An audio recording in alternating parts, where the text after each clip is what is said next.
curso do Saber Direito desta semana é sobre direito do trabalho. O professor Doni Pisco vai abordar a formação do vínculo de emprego, a remuneração, a flexibilização das leis e aspectos da reforma trabalhista, além de contextualizar a relação trabalhista em tempos de pandemia. Você não pode perder.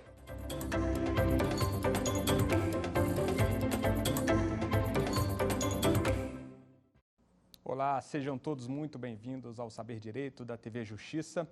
Nessa semana vamos abordar o tema Direito do Trabalho Empresarial. Eu sou Doni Pisco, advogado, articulista, LLM em Direito Empresarial pela Fundação Getúlio Vargas, advogado há 20 anos, militante na área de Direito Empresarial.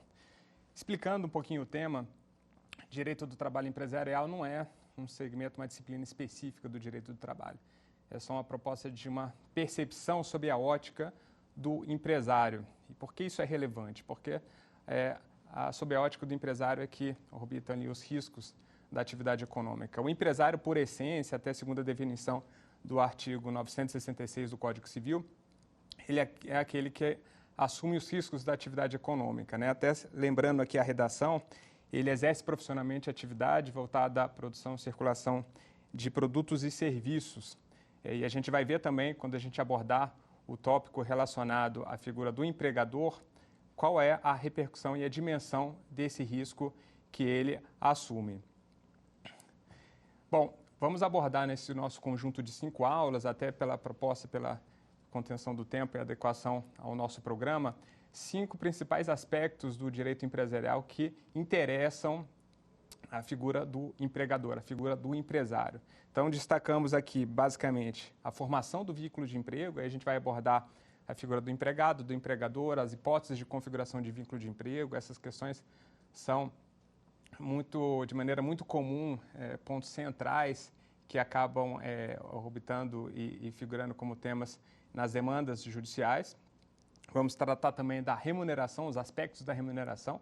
Então, grande parte das fraudes elas têm a ver com alterações relacionadas à remuneração.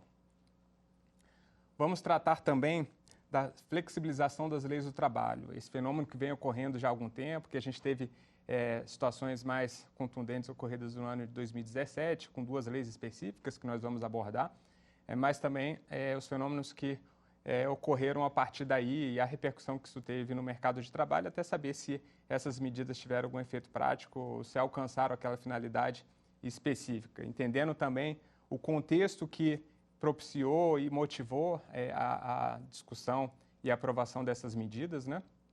E saber como é que foi a adaptação do mercado de trabalho em relação a essas atividades especificamente. Vamos tratar também de aspectos da reforma trabalhista, que é um desdobramento da flexibilização, e também, por fim, Covid e o direito do trabalho, que é um tema bastante relevante e atual em função do momento pandêmico que nós estamos vivendo. Ainda estamos vendo os efeitos da pandemia, uma adaptação do mercado de trabalho a essas dificuldades que a pandemia impõe. Vamos saber também quais foram as medidas adotadas para adequar o mercado de trabalho a essas dificuldades e como a gente pode trabalhar alguma dessas ferramentas e também desmistificar um pouco das questões que foram suscitadas ao longo da pandemia e que, no final das contas, como a gente sempre diz, que acabam sendo soluções fáceis e erradas para problemas difíceis. Então, a gente vai abordar esses 5 aspectos. Bom, antes de mais nada, a gente precisa pontuar aqui e destacar a figura do empregador, o empregador empresário, né?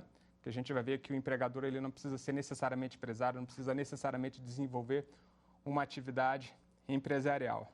Mas grande parte dos problemas que acabam desaguando em ações judiciais, eles decorrem do fato de a empresa, sobretudo, no momento da sua concepção, não ter passado por uma análise de viabilidade econômica. A análise de viabilidade econômica não é simplesmente saber qual que é a perspectiva do negócio de dar certo. A gente precisa contabilizar todos os custos envolvidos na atividade, sobretudo naquelas atividades que envolvem uma utilização intensiva de mão de obra. A gente precisa saber exatamente o custo dessa mão de obra. O grande problema que acaba desaguando em ações judiciais e acaba concorrendo contra a própria viabilidade do negócio, é que esses custos não são contabilizados. Então, o correto é você fazer uma análise do custo e adequar o seu orçamento ao custo já existente, para que você consiga avaliar se, considerados os custos trabalhistas, os custos tributários, os custos operacionais, pro labore do sócio de serviço, tendo ali a margem de risco, se aquele negócio é viável ou não. No mais das vezes, o que ocorre? A empresa começa a operar, não contabiliza esses custos e, no final das contas, com o orçamento remanescente, ela tenta adequar os custos da mão de obra empregada naquele orçamento remanescente de que ela dispõe. E aí, obviamente, você vai ter que fazer uma engenharia financeira, tentando fazer uma redução artificial de custo para poder adequar aquele custo ao seu orçamento, e aí que mora o perigo. Então, nós vamos abordar esses aspectos e vocês vão ver também que grande parte desses problemas, desses temas específicos, que acabam desaguando ali em ações judiciais, eles têm a ver com esse tipo de engenharia criativa que a gente fala, que é você tentar fazer uma redução artificial e tentar eliminar custos que não são elimináveis, porque a gente está falando aqui, quando se trata de direito do trabalho, a gente vai ver aqui, quando a gente abordar os aspectos principiológicos do direito do trabalho, que a gente tem pouca margem de negociação no plano individual. Claro que a gente vai ter alguma possibilidade de discussão, de flexibilização, quando a gente tratar de um acordo coletivo de trabalho ou de uma convenção coletiva de trabalho. Mas no aspecto de individual, não. O aspecto individual ele vai impor algumas limitações e, em função da própria desequilíbrio da posição entre empregado e empregador. Então, eles não estão em posições de igualdade que os permita negociar livremente, como, por exemplo, um contrato civil entre duas pessoas jurídicas. A gente vai ter sempre uma disfunção aqui entre empregado e empregador e até pela situação lógica do mercado, né? A gente sempre vai ter mais pessoas procurando emprego do que empregos disponíveis. E, considerando uma certa margem, isso até é desejável, porque se a situação fosse o contrário, o custo da mão de obra seria muito alto e, obviamente, isso ia repercutir no preço dos produtos e no preço dos serviços. Então, haver uma margenzinha ali de desequilíbrio entre o volume de empregos e o volume de empregados é até desejável, como é, por exemplo, na inflação, né? Na inflação, a gente tem que ter uma discrepância entre oferta e demanda, porque o empresário ele precisa ter ali uma demanda, uma reserva de demanda para incentivar a produção, senão, obviamente, isso gera uma deflação e gera uma retração da atividade econômica. No direito do trabalho é a mesma coisa, né?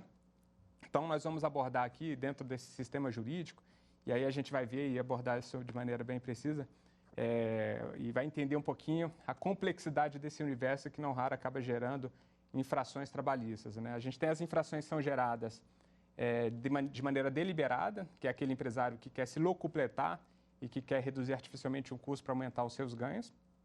E a gente também tem as infrações que decorrem de um desconhecimento. E esse desconhecimento também tem a culpa ali do empresário, porque muitas vezes eles não consideram isso como investimento, que é dedicar uma parte do orçamento para fazer ali uma consultoria, contratar ali uma consultoria especializada para poder avaliar, entender um pouquinho quais são os riscos, quais são os direitos trabalhistas envolvidos naquela operação, para poder, inclusive, cumpri-los, né? E contabilizar os custos desses direitos ali na sua planilha orçamentária. Então, a falta dessa análise prévia acaba gerando ali na frente infrações trabalhistas e nas nossas aulas a gente vai abordar questões que justamente têm a ver com esse risco, né? E que a gente, adotando medidas voltadas à mitigação desse risco, a gente aumenta significativamente a viabilidade do negócio.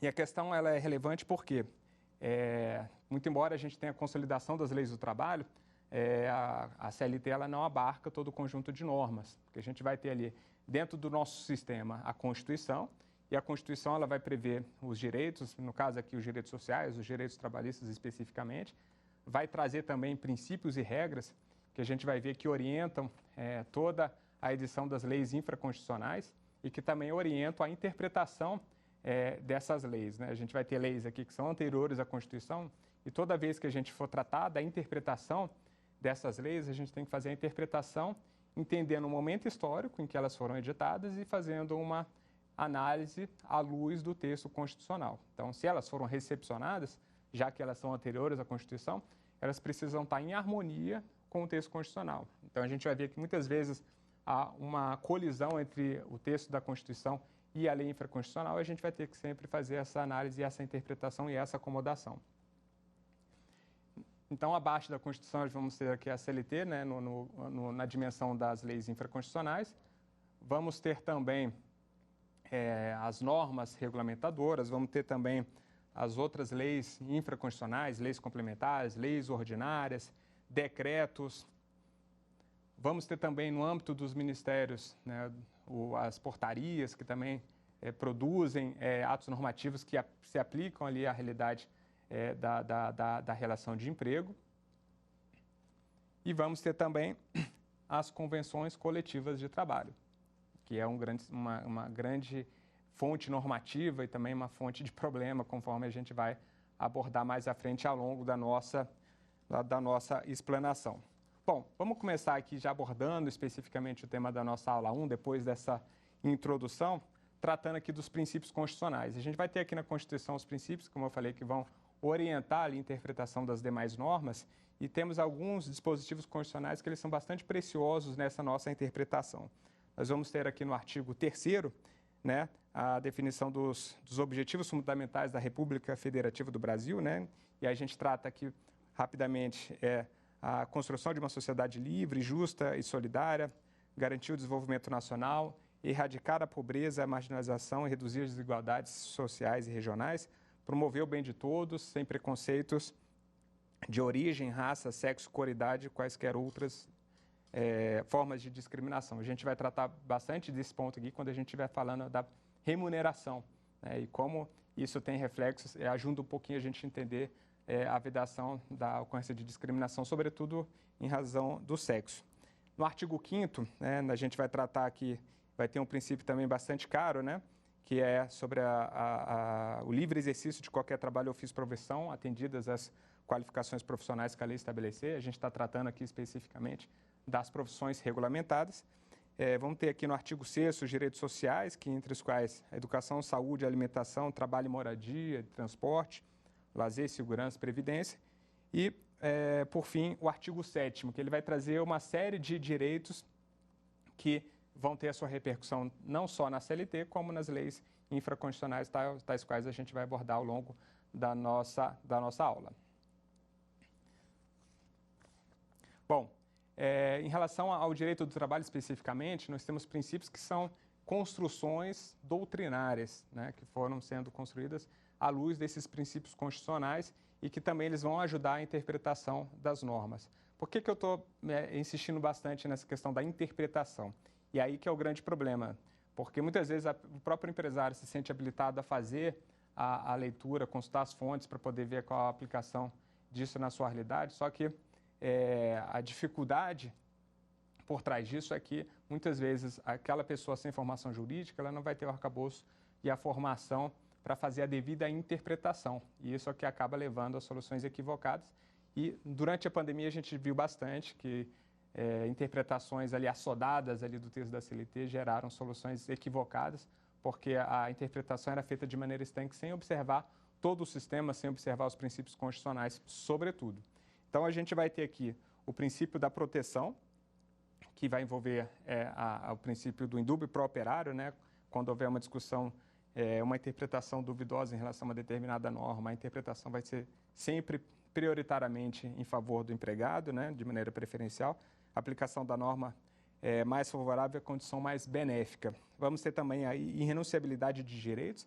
A gente vai ver aqui que no próprio artigo 7º ele fala sobre isso e cria as hipóteses em que a renúncia pode ocorrer, né? Sobretudo quando for uma renúncia de caráter remuneratório, que tem que observar determinadas condições, e a continuidade da relação de emprego, né? Então, o emprego ele é presumidamente contínuo, então a falta de previsão expressa ele tende a ser contínuo, tende a viger por prazo indeterminado. Bom, vamos agora tratar da figura do empregador, né, que é a figura que a gente tem destacado aqui desde o início da nossa abordagem e que merece ali um especial destaque, porque o entendimento do que é o empregador, seja o empregador empresário, seja o empregador não empresário, ou seja, aquele que não exerce atividade econômica, o entendimento dessa figura ela é relevante para que a gente consiga compreender todas as demais questões afetas ao direito do trabalho. E aí, fazendo uma remissão ao próprio artigo 2º da CLT, ele ajuda um pouco a interpretar essa situação.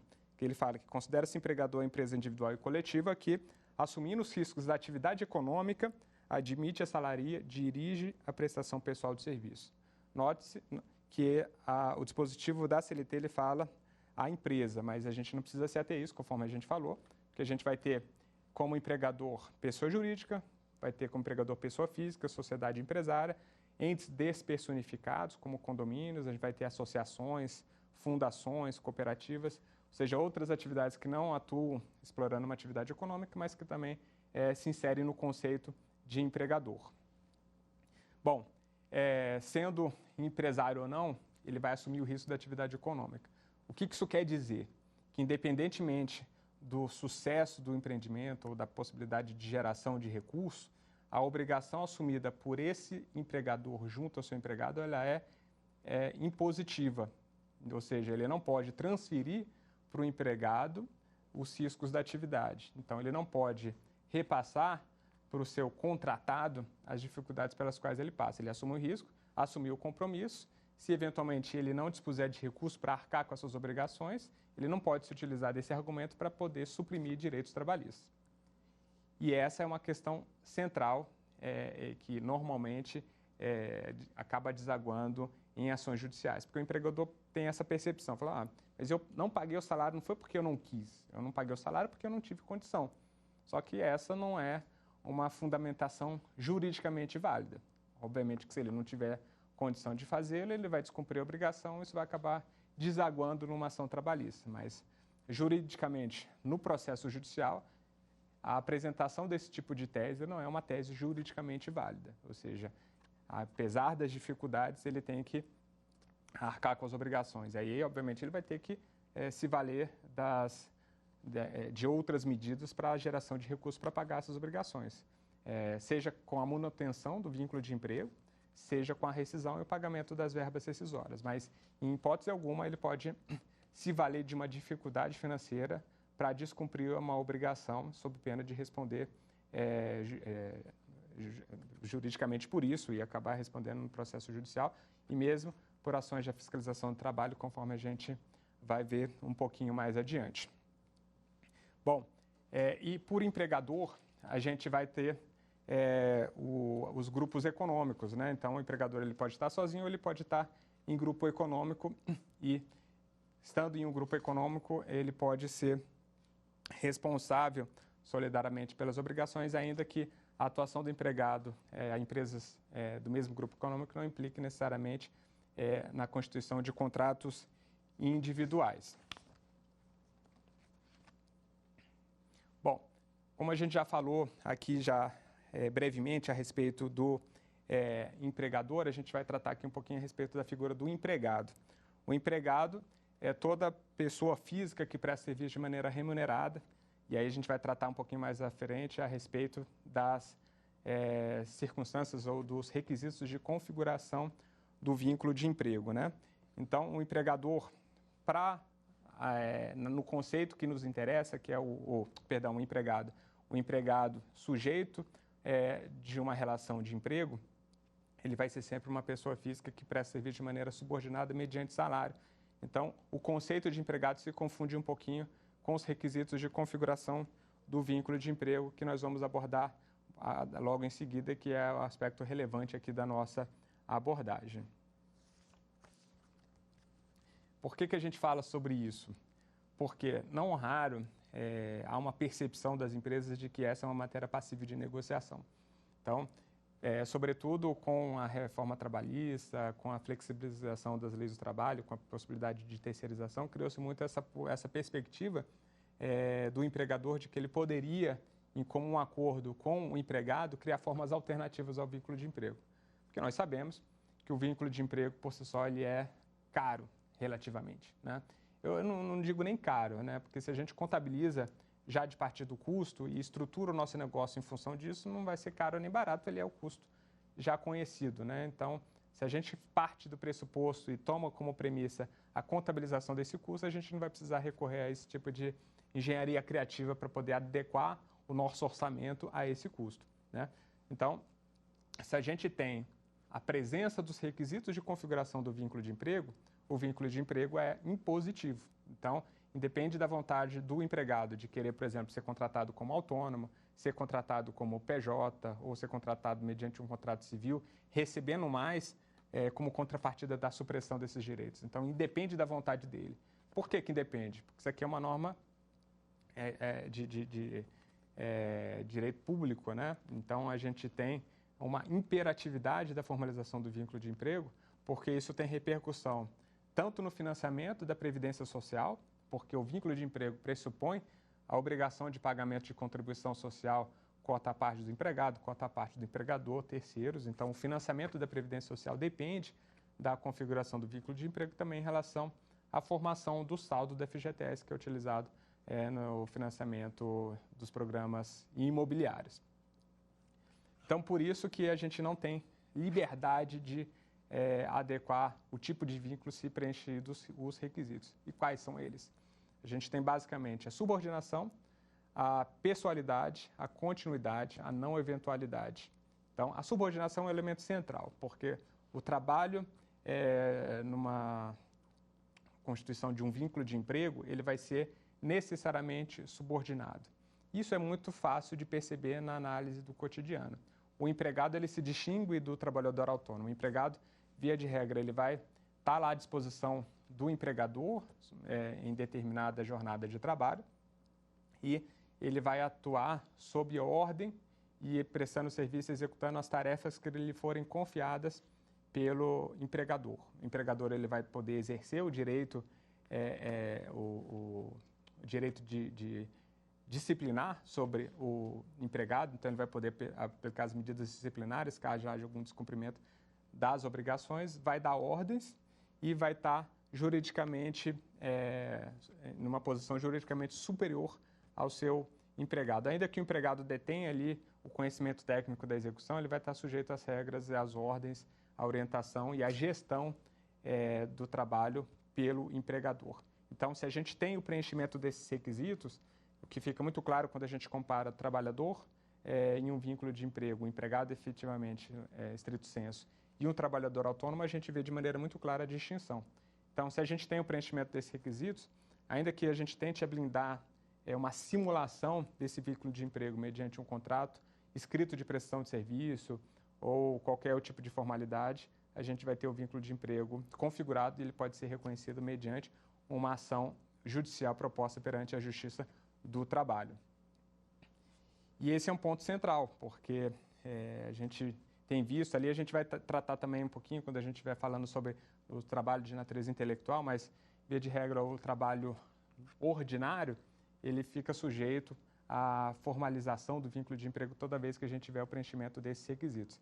E esse é um tema bastante recorrente e eu, particularmente na minha vivência profissional, tenho experimentado isso de maneira muito frequente, que é a percepção ou a crença do empregador de que ele pode ajustar livremente com o seu empregado e definir as situações em que ele formaliza ou não o vínculo de emprego. Então, ele fala, não, vamos fazer um contrato de prestação de serviço de natureza civil, e aí o empregado sendo contratado como pessoa física ou como pessoa jurídica, e prevendo expressamente que aquele tipo de vínculo foi formado por livre e espontânea vontade, por discricionariedade das partes e que não configura vínculo de emprego, como se aquela cláusula fosse suficiente para blindar a relação e evitar qualquer discussão judicial futura, e aí que mora o perigo, né? Porque a gente vai estar suprimindo direitos trabalhistas e, obviamente, o empregador ele vai fazer essa supressão e se apropriando disso como lucro, ele não vai estar provisionando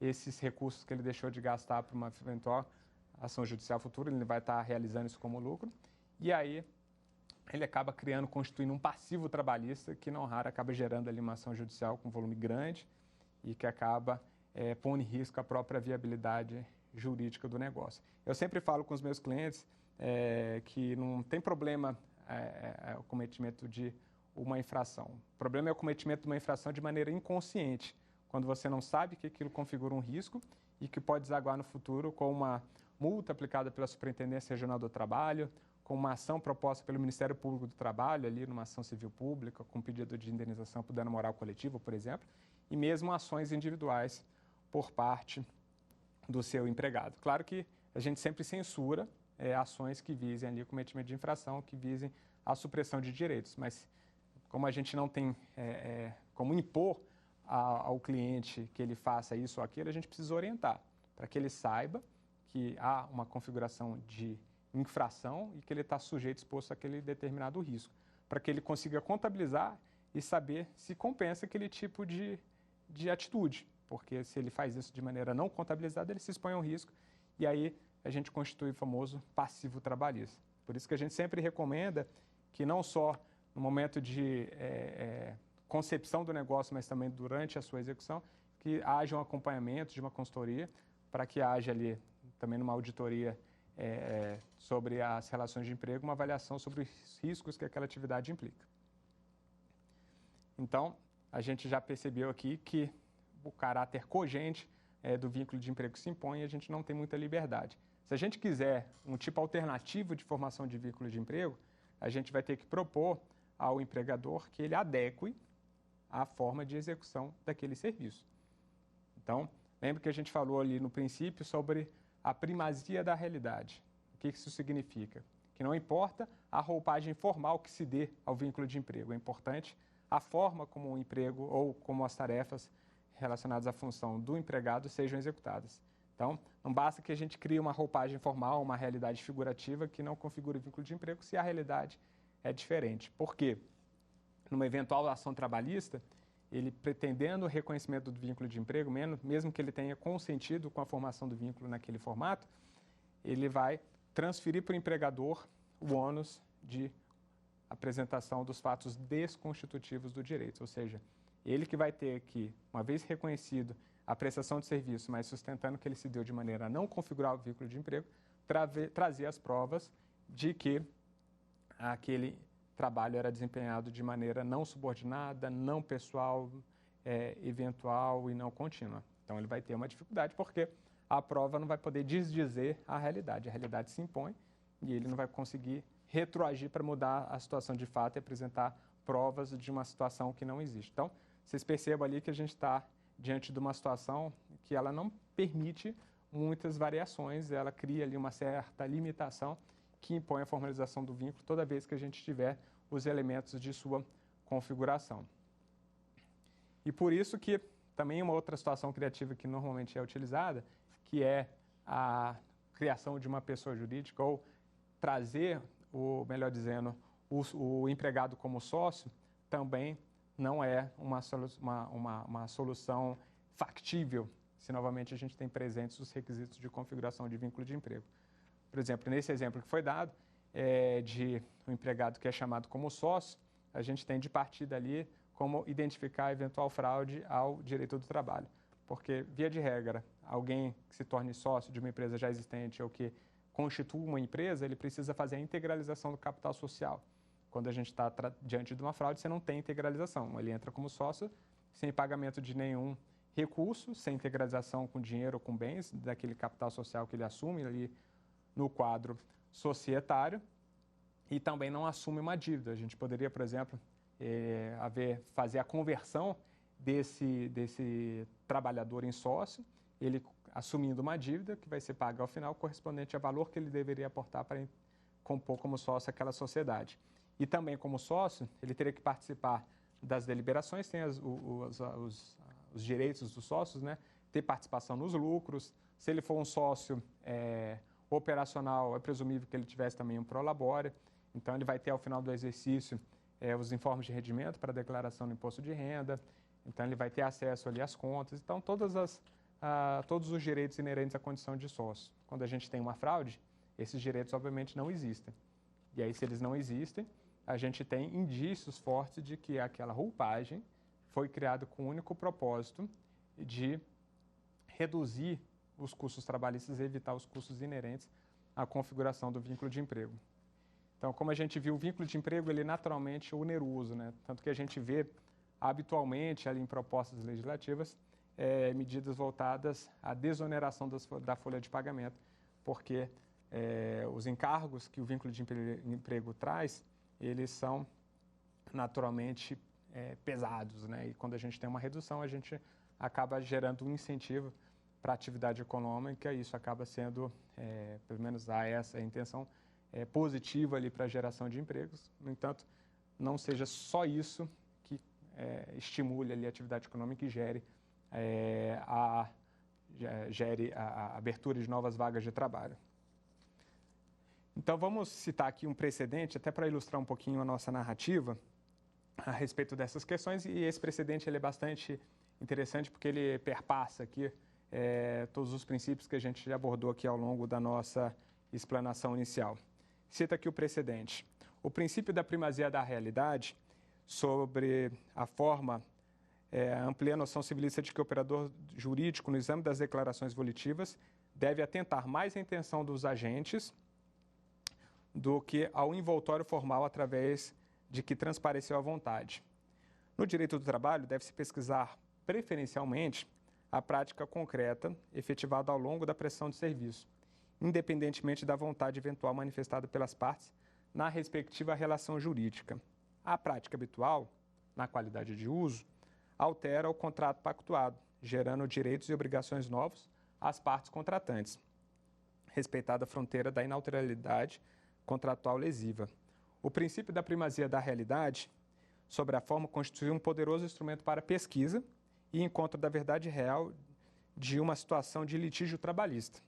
Não deve, contudo, ser brandido unilateralmente pelo operador jurídico, desde que a forma não seja da essência do ato. O intérprete e aplicador do direito deve investigar e aferir se a substância da regra protetiva trabalhista foi atendida, na prática concreta efetivada entre as partes, ainda que não siga estritamente a conduta especificada pela legislação.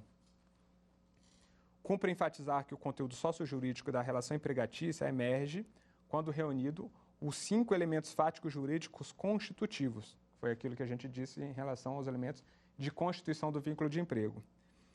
Prestação de serviço por pessoa física a outrem, com pessoalidade, não eventualidade e onerosidade sob subordinação. Verificada a reunião de tais elementos, a relação de emprego existe. Isso foi um julgamento de relatoria do ministro Maurício Godinho Delgado, do TST, do ano de 2020. Nós vimos aqui que ele perpassa ali por todos os princípios e ele evidencia que a vontade das partes é a menos importante, porque numa relação assimétrica entre empregado e empregador, o empregado vai estar sempre disposto a anuir com a condição de trabalho que lhe é proposta. Então, ele, obviamente, necessitando do trabalho, porque aquilo ali é a fonte de sustento, ele vai se sujeitar àquilo, não havendo outras possibilidades de emprego em condições melhores. Então, a própria dependência do empregado em relação ao emprego o coloca numa condição hierarquicamente inferior e que faz com que ele precise se sujeitar àquelas condições sob pena de emprego não ser, a relação de emprego não ser formalizada. Então, essas soluções criativas de que a gente tratou aqui, elas não raro visam ocultar a configuração de vínculo de emprego e o empregado acaba se sujeitando a isso. Então, mesmo que ele se sujeite espontaneamente, coloque no contrato, afirme isso não obsta a propositura de ação judicial posterior destinada à configuração de vínculo de emprego. Então, ele próprio vai poder discutir isso depois para ver reconhecida a fraude, ainda que com ela ele tenha concordado e se beneficiado, em tese, para que haja a obrigação do empregador de pagamento dos direitos trabalhistas que foram suprimidos lá na origem. E essa é uma questão relevante porque, muito embora você consiga reduzir, no primeiro momento, os custos inerentes à formação do vínculo, você vai estar sujeito, no momento da despedida, normalmente, né, que é o momento em que esse tipo de situação ocorre, o empregado consiga ali, uma vez propondo a ação no intervalo de 2 anos após o encerramento do vínculo, pretender o reconhecimento do vínculo de emprego e ver reconhecido o direito, a percepção dos direitos trabalhistas suprimidos, que vão ser eles via de regra. Férias, 13º, FGTS, horas extras, quando cabível, né? E para que o empregador ele acaba ficando sujeito ao pagamento disso, e aí ele não vai ter nenhuma tese viável se, de fato, os requisitos de configuração de vínculo estiverem presentes. Então, esses são os principais aspectos aqui da formação do vínculo de emprego, e a gente vai abordar mais adiante agora as espécies de contrato de trabalho onde essas situações se aplicam no modo prático. Como nós dissemos aqui na nossa introdução, quando a gente abordou os princípios trabalhistas, sobretudo, a gente abordou o princípio da continuidade, né? Ou seja, a relação de emprego ela é presumidamente contínua, ela é presumidamente por prazo indeterminado. Então, a determinação de prazo ela é uma exceção, né? O contrato de trabalho ele pode ser tácito, verbal, escrito, verbal, mas quando a gente estiver falando de contratos com pré-determinação de prazo, a gente vai precisar se ater a uma formalidade. Ela pode ser mediante uma observação na carteira de trabalho, mas pode ser também um contrato de trabalho, que seria um instrumento particular paralelo à assinatura da carteira, com a estipulação de todas as regras, todos os direitos e obrigações que regulam aquela relação e que são relevantes para o entendimento das obrigações assumidas, né? Então, nós vamos ter, preferencialmente, em regra, né, o contrato por prazo indeterminado, né? Geralmente ele é constituído ali de início com contrato de experiência, mas depois ele se prorroga e passa a viger por prazo indeterminado, então essa é a regra. E temos as hipóteses de pré-determinação de prazo. Na pré-determinação de prazo, nós vamos ter, sobretudo, duas situações. A gente vai ter o contrato de experiência, que é aquele contrato que pode ser estabelecido por um período máximo de 30 dias, que normalmente é utilizado para que empregado e empregador se conheçam e que possam estabelecer dali um vínculo mais perene. E temos o contrato de trabalho por prazo determinado, que é aquele com prazo máximo de fixação de 2 anos, desde que preenchidos os requisitos, né?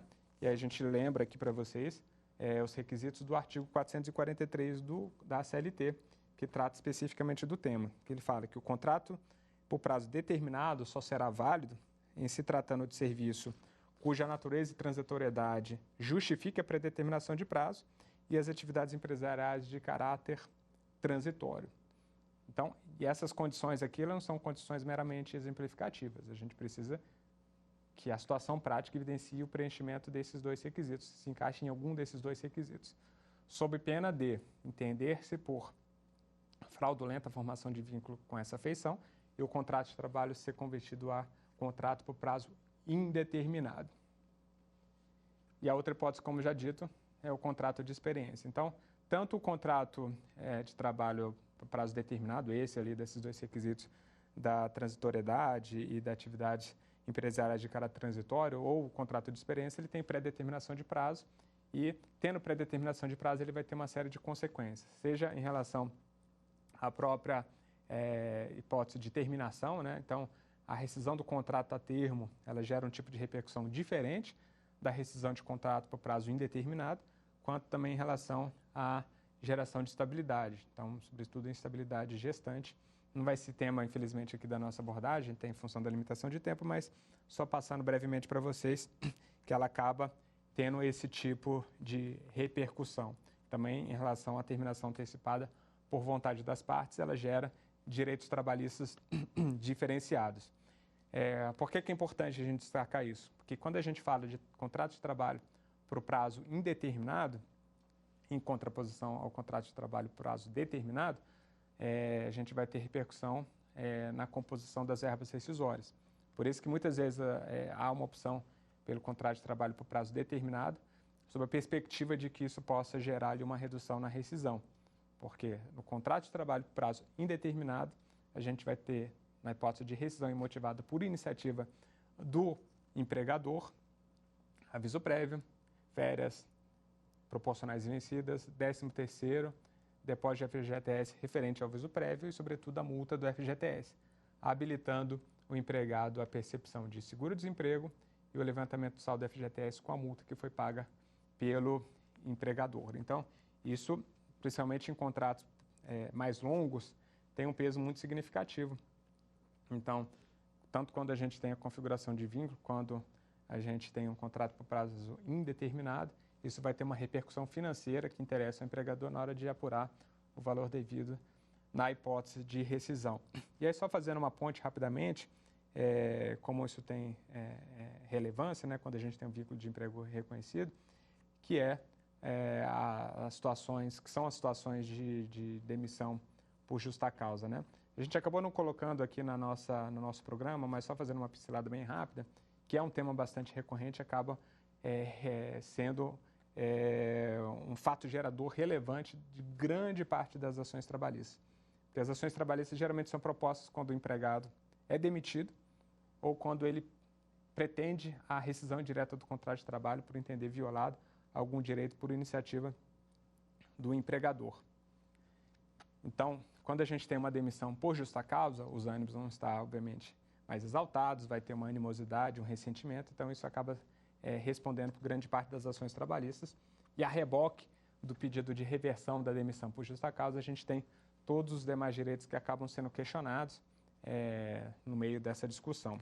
Então, só passando rapidamente, e aí uma dúvida muito premente, muito recorrente, que a demissão por justa causa, ela não precisa necessariamente observar aquela gradação das penas entre advertência, suspensão e demissão, né? Ela pode ser direto uma demissão por justa causa desde que haja um fato gerador relevante. Então, o que é importante?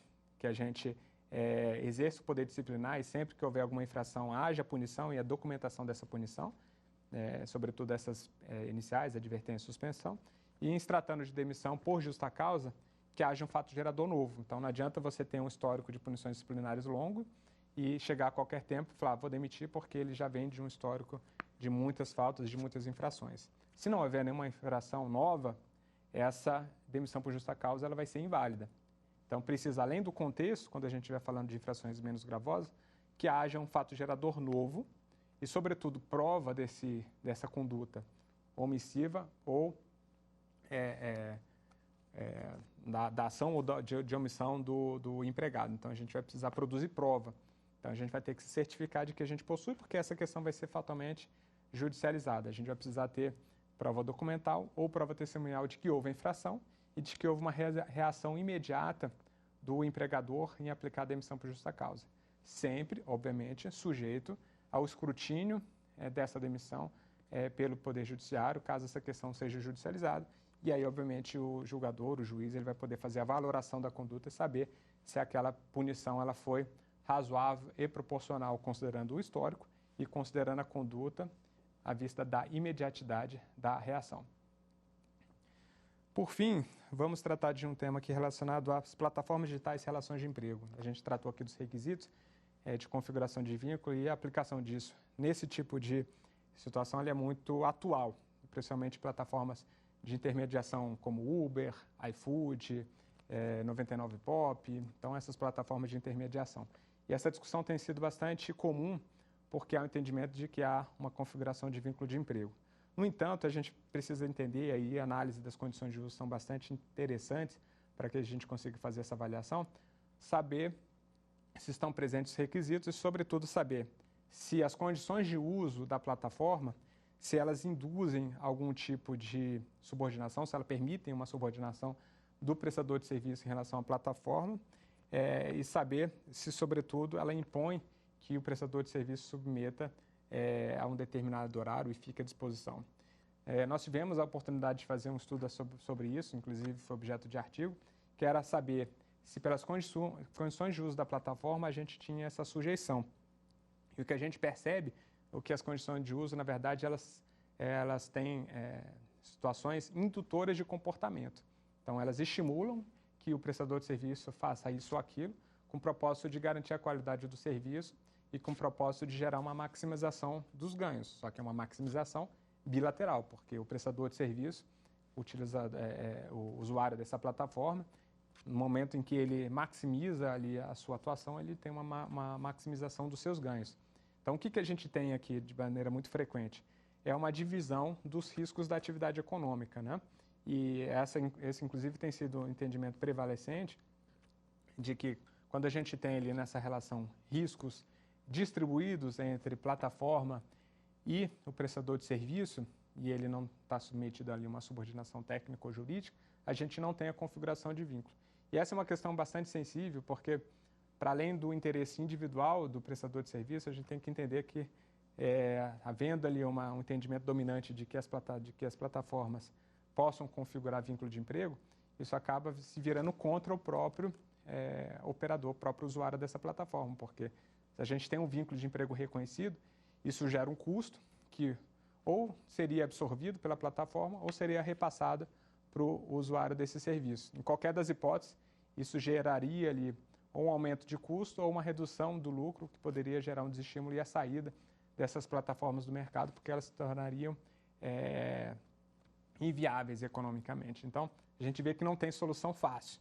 Então, se a gente tem ali uma majoração dos direitos trabalhistas e um reconhecimento de direitos trabalhistas na utilização desse tipo de plataforma, ela acaba gerando uma consequência, se isso gerar uma reação em cadeia, que pode gerar ali um desestímulo à continuidade dessas plataformas no mercado, e aí acaba que o direito reconhecido ele acaba perdendo a sua repercussão prática, porque não teria mais plataforma onde esse usuário pudesse se empregar e não gera nenhum efeito benéfico, apesar de gerar um benefício individual imediato. Então, essas são as questões relevantes aqui. E é importante só destacar, por fim, quando a gente fala de plataforma, que acaba sendo ali um indutor que sugere ali a possibilidade de configuração de vínculo, que a gente tem no artigo 6º da CLT, uma previsão específica que fala sobre trabalho não presencial, que ele fala: não se distingue entre o trabalho realizado no estabelecimento do empregador, o executado no domicílio do empregado e o realizado à distância, desde que estejam caracterizados os pressupostos da relação de emprego. No parágrafo único, os meios telemáticos e informatizados de comando, controle e supervisão se equiparam para fins de subordinação jurídica aos meios pessoais e direitos de comando, controle e supervisão do trabalho alheio, conforme a gente falou. Apesar de haver essa previsão que possa induzir a possibilidade de configuração de vínculo, se a gente não tiver meios de controle que possam submeter o operador ao poder disciplinar do empregador, a gente não vai ter a configuração do vínculo de emprego. Então, essas são as questões. Então, a gente percebe que o entendimento e análise disso não é simples, então precisa ali algum conhecimento técnico, não só em relação ao domínio do direito material, mas também a sua interpretação. E não só a sua interpretação do ponto de vista do operador, o que importa na prática é o entendimento a respeito do tema pelo judiciário, que na essência, no final, quem vai analisar esses litígios, e então na avaliação de risco da atividade econômica, saber os riscos da operação, importa saber qual é a interpretação do Poder Judiciário a respeito do tema, para que a gente consiga mensurar o risco da atividade e poder definir que tipo de medida a gente vai adotar. Vamos agora passar para o nosso quiz, para que a gente consiga fazer ali um reforço de aprendizagem, né, e ver a simulação do que foi dito aqui, para que vocês consigam testar os seus conhecimentos e a gente passar ali brevemente por alguns aspectos das explanações que foram feitas aqui na nossa primeira aula.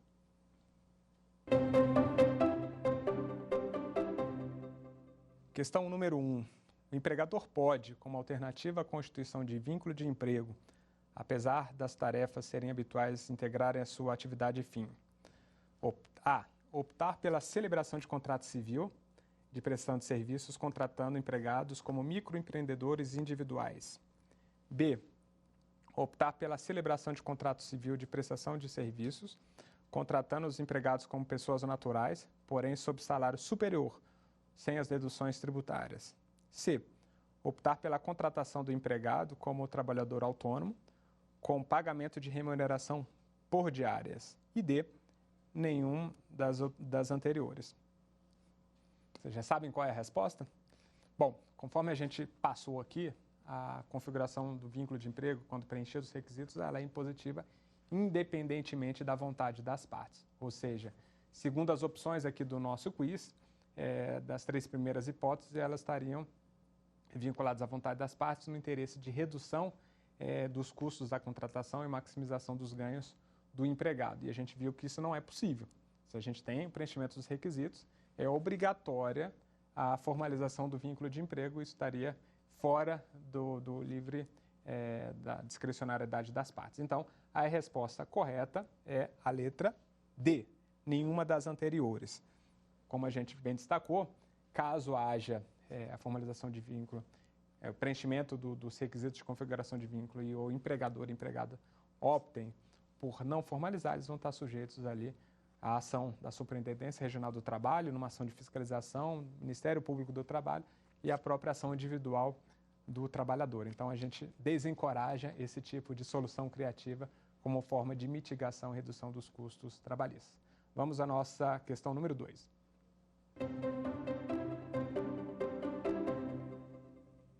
De força maior ou prejuízos comprovados, o empregador, hipótese A, poderá reduzir os salários dos seus empregados em até 25%, enquanto durarem os efeitos da força maior, nos termos do artigo 503 da CLT. B, deverá manter o cumprimento integral das obrigações trabalhistas em relação aos seus empregados, independentemente das perdas experimentadas.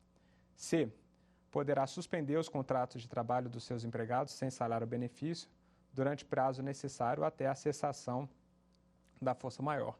D, poderá rescindir os contratos de trabalho de seus empregados, desobrigando-se dos pagamentos de aviso prévio das multas rescisórias do FGTS. Conforme a gente bem destacou, qual que é a essência da relação de emprego sob perspectiva do empregador? Ele assume o risco da atividade econômica. O que quer dizer, na prática, que ele não pode transferir para o empregado eventuais prejuízos experimentados ou a perda de faturamento, como a gente vem vivenciando aqui durante a pandemia. Então, muitos empregadores enfrentaram, infelizmente, esse tipo de problema, não tinham ali uma provisão para arcar com esse tipo de despesa totalmente fora de qualquer previsão razoável e não tinham como arcar com a manutenção dos vínculos, com a manutenção dos salários e muitas vezes não tinham como arcar com os custos de uma rescisão inesperada. No entanto, a força maior decorrente da pandemia ela não se insere no conceito, em hipótese que desobriga o empregador de suas obrigações. E aí a gente lembrou que houve, de uma maneira muito assodada, interpretações ligeiras ali do texto da CLT, principalmente do artigo 503, que fala sobre a possibilidade da força maior como hipótese de redução de salário. Lembre-se que a gente falou que a interpretação ela precisa estar sempre subordinada ao texto constitucional. Ainda que a gente esteja falando da CLT, que é lá de 1943, ali ainda durante o Estado Novo, ela foi recepcionada pela Constituição Federal, mas alguns dos seus dispositivos colidem com direitos sociais previstos ali no artigo 7º, e essa é uma das hipóteses. A gente pode observar que lá no artigo 7º ele prevê que a única hipótese de redução de vencimentos é aquela negociada mediante acordo ou convenção coletiva de trabalho.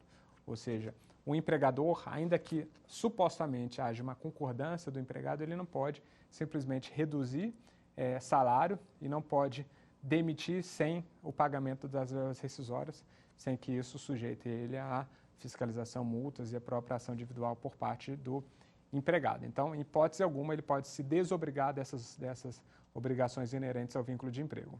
Então, feita essa explanação, a resposta correta é a hipótese da letra B. Deverá manter o cumprimento integral das obrigações em relação aos seus empregados, independentemente das perdas. Então, ela significa que, em qualquer hipótese, ainda que ele tenha experimentado perdas e seja razoável a dificuldade inerente à perda experimentada, ele não pode se desobrigar dessas obrigações, ele vai ser impelido a cumpri-las, ainda que não o faça voluntariamente. Vamos agora à nossa questão número 3. O algoritmo das plataformas digitais de intermediação de serviço entre o prestador e o cliente pode permitir a configuração de vínculo de emprego se houver mecanismos que resultem em alguma espécie de subordinação técnico-jurídica do operador e coloque à disposição da plataforma por determinado período de tempo. B. Houver mecanismos capazes de induzir o comportamento do prestador. C. Houver mecanismos que permitam a avaliação do serviço. D. Previr repartição do risco da atividade econômica entre plataforma e o prestador de serviço. Já conseguem supor qual é a resposta correta? Conforme a gente disse, as plataformas, via de regra, elas não geram, pelas suas condições de uso, configuração de vínculo de emprego. No entanto, em situações específicas, se nas condições de uso, nas regras a que submetida ali o trabalhador, ela impuser ou permitir algum tipo de subordinação técnica e jurídica, aí a gente poderia estar falando na possibilidade de configuração de vínculo de emprego. Então, a resposta certa é a A.